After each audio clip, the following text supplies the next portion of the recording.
আসসালামু আলাইকুম। আপনি যদি খামারি হন তাহলে ভিডিওটি আপনার জন্য, অথবা আপনি যদি বাসাবাড়িতে একটি দুটি গরু পালেন তবুও আপনার জন্য আমাদের ভিডিওটি অবশ্যই 100% উপকারে আসবে।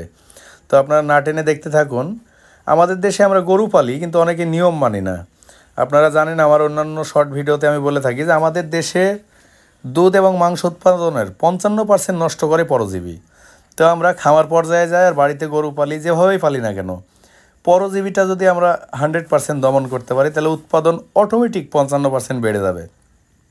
অর্থাৎ আপনি যা খাওয়ান, যা উৎপাদন করেন সেটাই হবে, কিন্তু পরজীবীর জন্য যে 55% নষ্ট হয় এটা আর হবে না।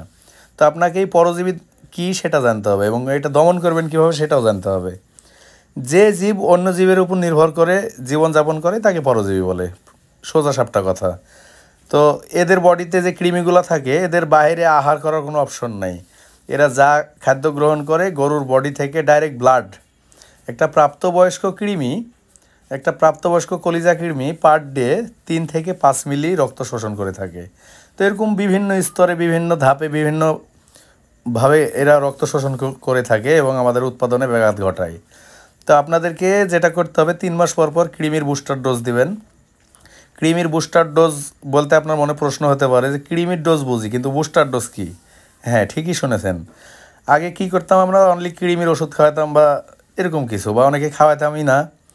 তো বৈজ্ঞানিকভাবে যেটা বিশ্লেষণে আসছে যে আপনি যদি কৃমির ইঞ্জেকশন বা ওষুধ খাওয়ান, যেটাই করেন, ফার্স্ট টাইম জীবন্ত যে কৃমিগুলো এগুলো প্যারালাইজড হয়ে পায়খানার মাধ্যমে অপসারিত হয়, কিন্তু যে ডিমগুলো থেকে যায় এগুলো ঠিক 10 থেকে 11 দিন পরে ফোটে, যার জন্য আমরা পুনরায় আবার যদি ইঞ্জেকশন দিই তো 15 দিন পরে আবার ট্যাবলেট, অথবা যদি ট্যাবলেট দিই তো 15 দিন পরে ইঞ্জেকশন।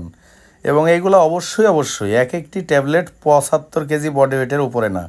অর্থাৎ গরুর বডি ওয়েট যদি 75 কেজি হয় সেক্ষেত্রে একটি ট্যাবলেট, এই অনুপাতে যা পাবে তাই। তো আপনারা নিশ্চয়ই বুঝতে পেরেছেন কৃমির বুস্টার ডোজের গুরুত্ব।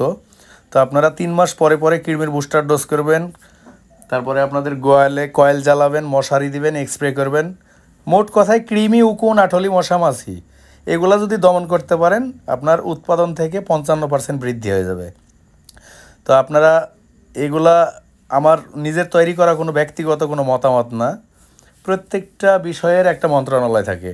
তো এই ডেইরি বিভাগের যে একটা মন্ত্রণালয় আছে এদেরও সায়েন্টিফিক আছে, এদের গবেষণায় এটা প্রমাণিত যে আমাদের দেশে দুধ এবং মাংস উৎপাদনে 55% নষ্ট করে পরজীবী। শুধু তাই নয়, এর পাশাপাশি অপসনিন কোম্পানিও এটা প্রমাণ করে দিয়েছে। তো আপনাদেরকে অসংখ্য ধন্যবাদ আমাদের প্রত্যেকটি ভিডিও দেখে লাইক, কমেন্ট, শেয়ার দিয়ে আমাদের পাশে থাকার জন্য। গরু ছাগল সংক্রান্ত যে কোনো বিষয়ে, যে কোনো ব্যাপারে আমাদের সাথে ইনবক্স করবেন, অথবা যোগাযোগ করবেন, অথবা কমেন্টের মাধ্যমে কথা বলবেন। ভালো থাকবেন, সকলের সুস্বাস্থ্য কামনা করে শেষ করছি আমার শর্টটি।